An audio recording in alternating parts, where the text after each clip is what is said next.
இப்படி புறக்கணிக்கிறோம். அந்த நேரம் வந்தாலும் ஜுமாவுக்கு வருவது கிடையாது.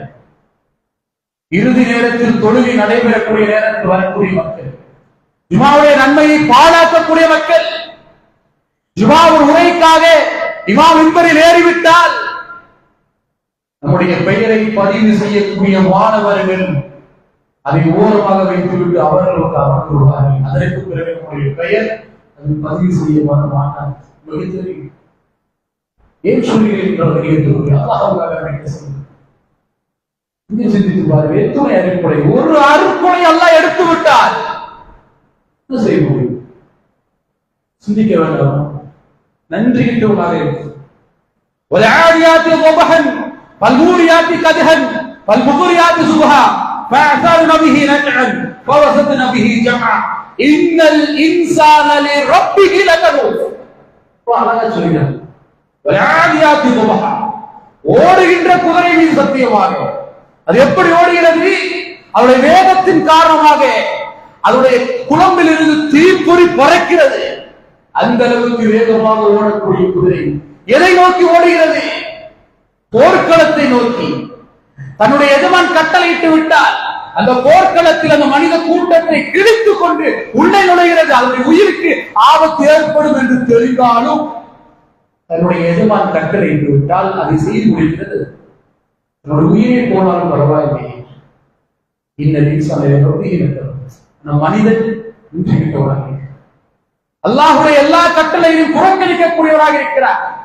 அல்லாஹ் ரப்பல் ஆலமீன் எத்துடைய அருட்கொடைகளை கொடுத்தாலும் நன்றி மறக்கக்கூடியவராக இருக்கிறார் என்று அல்லாஹ் ரப்பல் ஆலமீன் உதாரணப்படுத்துகிறார் என்றால் அந்த மிருகத்தை விட மோசமான நிலையில் நாம் தொழுகை தொழாமல் உறங்கினார்.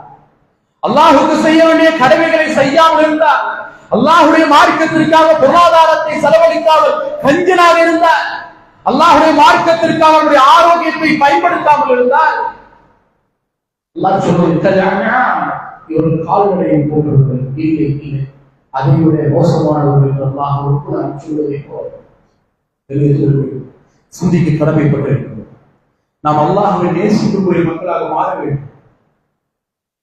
இறை கொடுத்திருக்கிறார், அவனை நேசிக்க வேண்டாம்.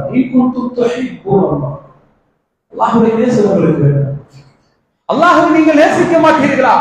ஒரு மனிதன் அல்லாஹ்வை உண்மையாலுமே நேசித்தார், சொல்லக்கூடிய நானாக இருந்தாலும் சரி, அல்லாஹ்வை உண்மையாலுமே நேசித்தார், அவருடைய அருட்கொடையை புரிந்து கொண்டார், இந்த உலகத்தில் அல்லாஹ்வுக்காக எதை வேண்டுமானாலும் தியாகம் செய்ய தயாராகி உள்ளார்.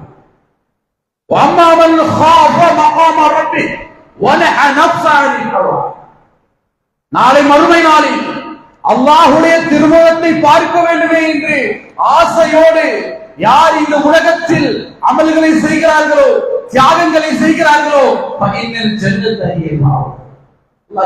அவர்கள் சொர்க்கத்திற்குரியவர்கள், அவர்கள் தான் சொர்க்கத்திற்குரியவர்கள். அல்லாஹ்வுடைய நேசத்திற்காக அமல்கள் செய்ய வேண்டும், தியாகங்கள் செய்ய வேண்டும். அல்லாஹ் ரப்பல் ஆலமீன் சொல்கிறான், வயதுஇமூன த்ஆம அலா ஹுப்பிஹி மிஸ்கீன வ யதீம வ ஸலா. வயதுஇமூன த்ஆம், ஏழை எளியவர்களுக்கு உணவளிப்பார்கள். யாரை பற்றி அல்லாஹ் சொல்கிறான்? நபித்தோழர்களை பற்றி சொல்கிறான். ஏழை எளியவர்களுக்கு உணவளிப்பார்கள், மற்ற நல்ல அமல்களை எல்லாம் செய்வார்கள், அல்லாஹ்வுடைய மார்க்கத்திற்காக எதை வேண்டுமானாலும் செய்வார்கள். எதற்காக தெரியுமா? ஹுப்பிஹி, அல்லாஹ்வின் மீது இருக்கக்கூடிய நேசம். அல்லாஹ்வின் மீது இருக்கக்கூடிய நேசத்தின் காரணமாகத்தான் இந்த உலகத்தில் அனைத்தையும் அவர்கள் தியாகம் செய்யக்கூடியவர்களாக மாறி விடுவார்கள் என்று அல்லாஹ் ரப்பல் ஆலமீன் சொல்கிறான் என்ற கணியத்திற்கு சிந்திக்க கடமைப்பட்டிருக்கிறோம். அல்லாஹ்வுக்காக, நாளை மறுமைக்காக இந்த உலகத்தில் எதையும் செய்யாமல் நாளை மறுமை நாளில் எந்த வெற்றியும் நம்மால் அடைய முடியாது. இந்த உலகத்திலே வெற்றி அர்ப்பணிப்பாக உள்ளம் நமக்கு இல்லை என்றால்,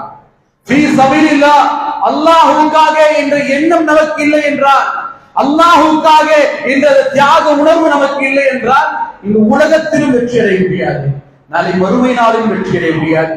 அல்லாஹ் ரப்பல் ஆலமீன் அப்படித்தான் கேட்கிறான், அம் ஹஸிபுதும் அன் ததுகுலுல் ஜன்னah, நீங்கள் எதையும் தியாகம்